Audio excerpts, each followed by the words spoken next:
Abay, susi. Susi.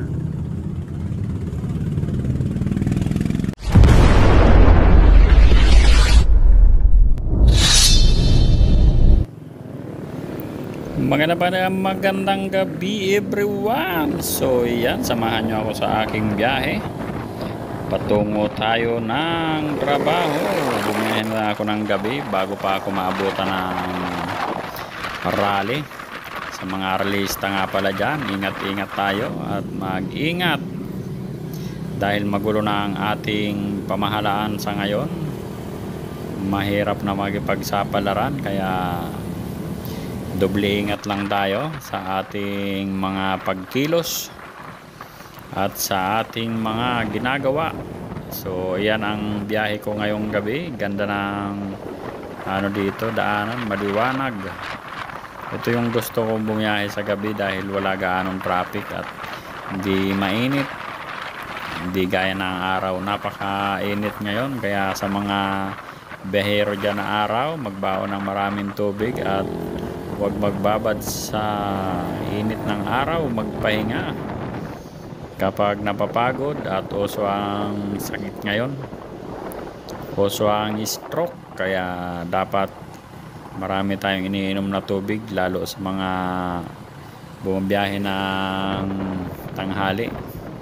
So dito na ako, update. So San Pedro, Laguna, kung saan makikita nyo ang manok ni San Pedro ay yan, dadaanan lang natin yan, patungo tayo na Makati. So yan, samahan nyo ako sa aking biyahe.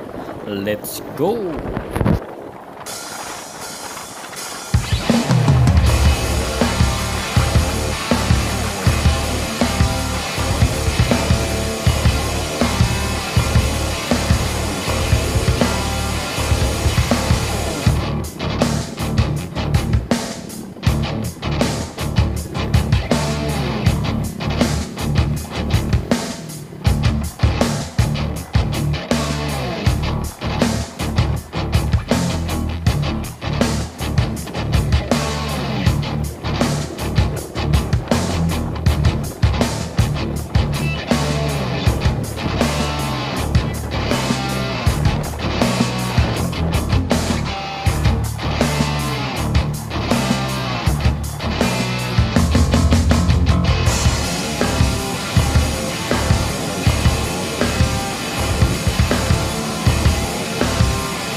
So yan, may nadaan nga pala tayong aksidente dito. Medyo na-outbalance daw, sabi ng ating ka-rider. So yan, sa mga rider dyan, kaya mag-iingat tayo lagi.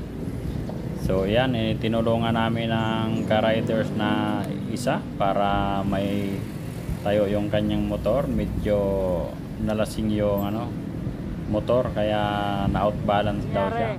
Kaya sa mga biyahero dyan, huwag muna tayong mag-inom ng marami. Magtira tayo ng pang-uwi para naman makauwi tayo ng maayos.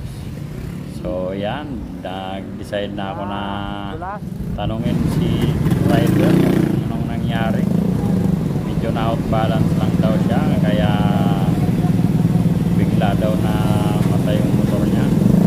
Kaya sabi ko, itabi namin para ma-check up nangyari sa kanyang motor. Kaya sinundan ko na siya baka niya. Ito nga pala yan sa Sukat Paranaque crossing.